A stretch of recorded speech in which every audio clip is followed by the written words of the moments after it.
You're just gonna love this one. What's up, guys? What's up, YouTube? We're gonna have the UK Foreign Secretary Philip Hammond on, and again, he's like Obama, Kerry, and all the rest, saying, Putin and the Russians are bombing civilians, and we're just gonna make them look stupid because I don't know. They must think we get all our news from one news source. I don't know.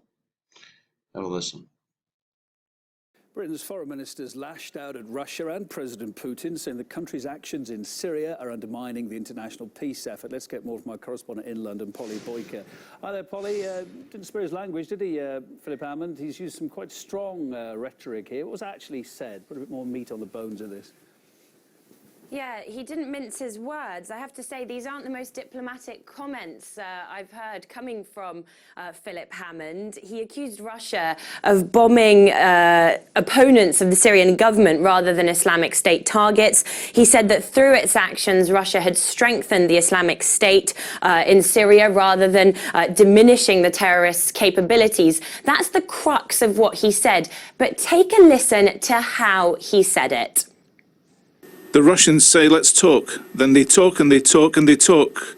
The problem with the Russians is while they are talking, they are bombing and they are supporting Assad. They're bombing the moderate opposition.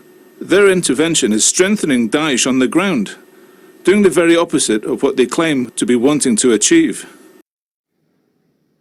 That problem with the Russians comment almost sounds as if he was caught off guard, or as if perhaps he didn't know that he was speaking on the record, because it's quite aggressive and exasperated language to hear from a top diplomat. Philip Hammond also said that it's a source of constant grief to me that everything we are doing is being undermined by the Russians. He called the Russian President Vladimir Putin completely inscrutable, and he said that Iran, which supports the Syrian government, also isn't being, quote, particularly helpful to the peace process.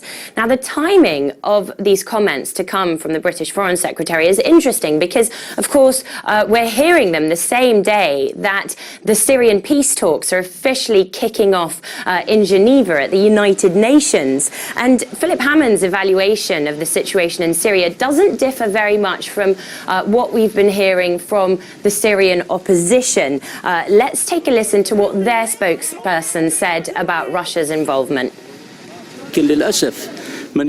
Unfortunately, it is the regime that is killing the Syrian people, and by helping it, Russia is creating a new Hitler. Well, you heard it right there. He's helping Assad, he's helping ISIS. Isn't Assad fighting ISIS? How could the Russians be helping both? And let's find out the truth.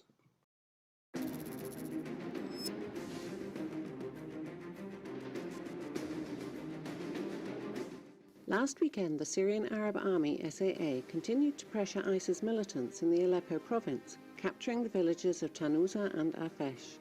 Offensive operations were also conducted in the area of newly liberated Wadi Ar. Clashes were observed a few miles from Der Hafa and Al-Bab.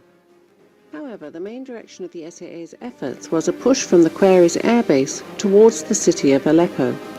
In a separate development, the SAA and the National Defense Forces, NDF, pushed back militant groups from Tal Maksur near Aleppo's thermal power plant. The Syrian government forces also gained control over several ISIS checkpoints near the power plant, which used to deliver electricity to Aleppo before the crisis. The loyalist forces liberated another 10 kilometers along the Latakia-Aleppo highway after purging terrorists from the village of Mazin in the northern part of Latakia province on January 31st. The SAA are heading towards the strategic town of Kansba. According to reports, the SAA troops' next target will be the Jabal al-Rus heights. ISIS is responding to these losses on multiple fronts in Syria and Iraq by attempting to expand its control in the province of Deir ez-Zor in Syria. Deir ez-Zor serves as a vital transit route for ISIS militants moving between Iraq and Syria. ISIS launched an offensive on the remaining government-held areas of Deir ez-Zor on January 17th. ISIS seeks to consolidate full control of the city of Deir ez-Zor. In Iraq, ISIS... Syrian government forces have managed to gain more ground in their battle against foreign-backed militants. In the most recent advances, the army has recaptured Hardatanen village north of Aleppo province. On Monday, army units targeted terrorist groups in the towns of Bainan and Haryatan on the road leading to Turkey. They also secured several villages in the eastern and southern countryside of Aleppo. Elsewhere in Latakia province, Syrian army forces backed by Russian Air Force recaptured several key positions held by the militants. Syria has been the scene of bloody fighting between government forces and foreign-backed militants for about 5 years.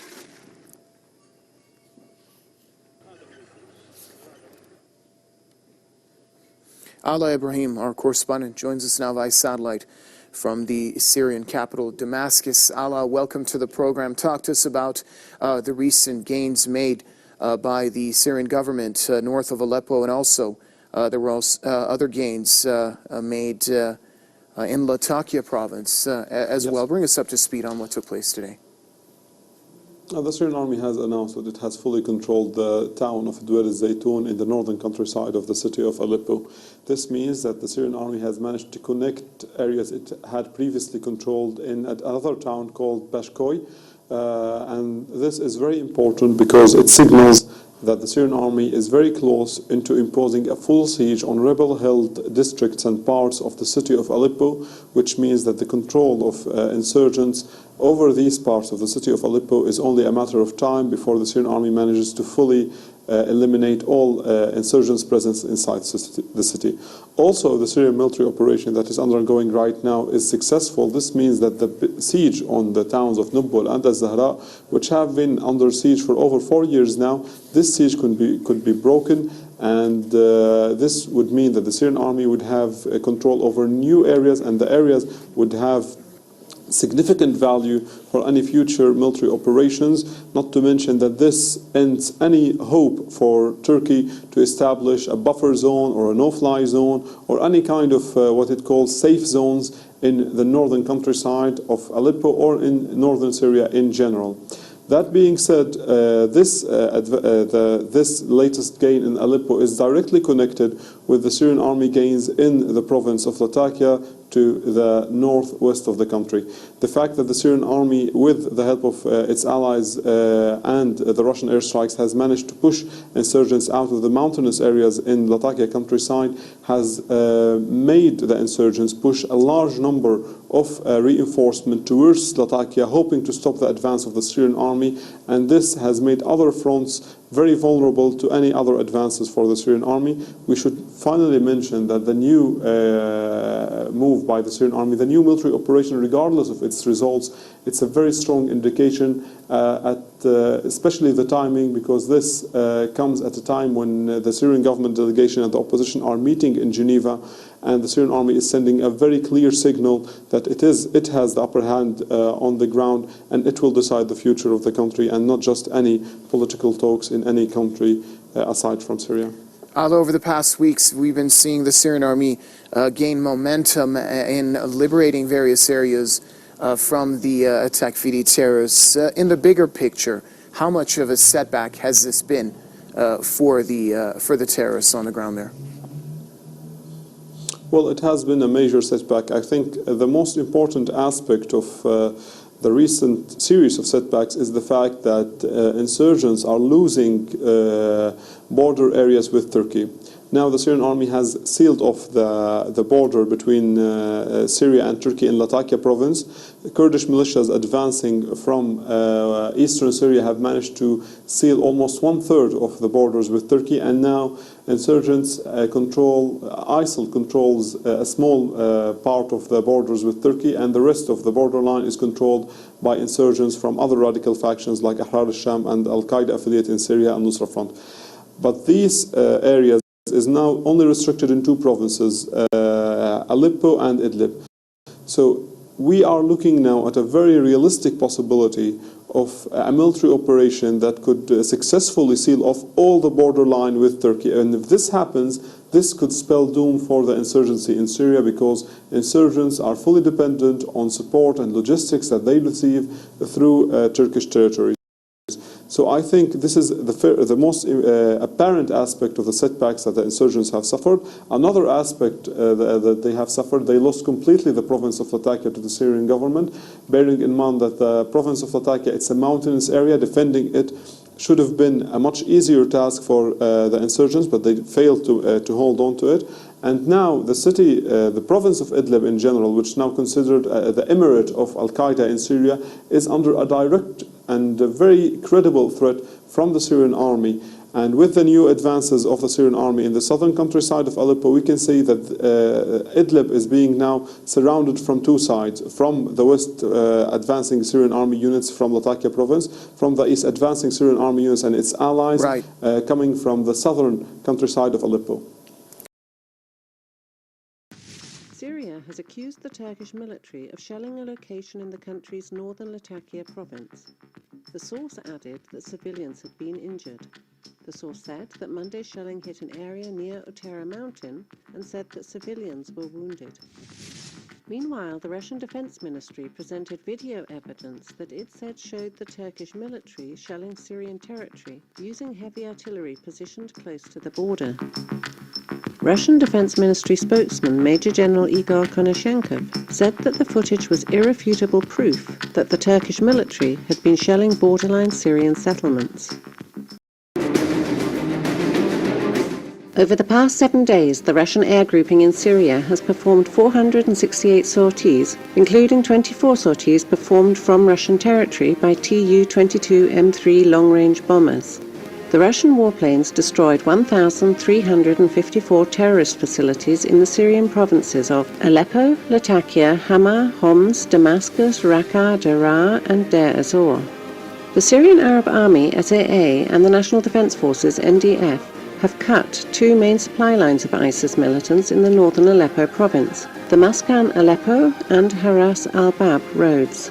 The roads were cut through the attacks of Syrian fighter jets and the army's artillery units. Syrian forces also advanced on Mazra'a al-Malar from the nearby village of Handarat. Violent clashes are ongoing there. These farms, controlled by terrorists, lie on the way to the strategic village of Ard al-Malar. On February 1st, the Russian Defense Ministry officially confirmed that Su-35 fighters have been deployed to the Khmeimim airbase in Latakia. Su-35S fighter jets started performing combat missions last week. Previously, the Russian air grouping in Syria had only modernized Su-25 fighter bombers, Su-24M bombers, Su-34 jets, and Su-30SM fighter jets, providing cover for these planes.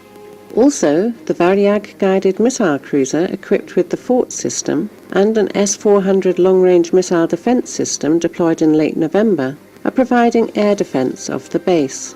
The decision to deploy the Su-35 to Syria is allegedly linked to more Turkish threats to shoot down Russian aircraft. According to Turkey, a Russian Su-34 violated Turkish airspace on January 29th. It was denied by Russia. The Russian Defense Ministry also presented video evidence which it says shows the Turkish military shelling Syrian territory using heavy artillery positioned close to the border. The video is irrefutable proof that Turkey concentrated a strong military grouping at the Syrian border. This grouping could be used for illegal military intervention to the Arab country. The top US commander for military operations in Syria and Iraq, Army Lieutenant General Sean McFarlane, said on February 1st that there is a good potential that more American and coalition forces will be needed to fight ISIS.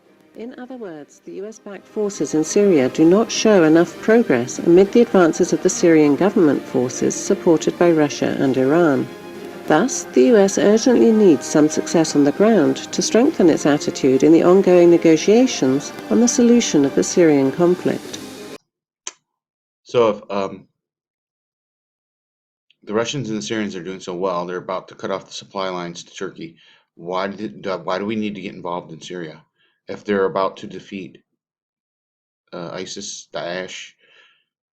I'll tell you right now, they're going to put U.S. troops in there to act as human shields for ISIS. It's no coincidence that Turkey's been buying ISIS oil, and supplies from Turkey have been going to ISIS. And I'll get into the Kurds in another video. I'm out of time.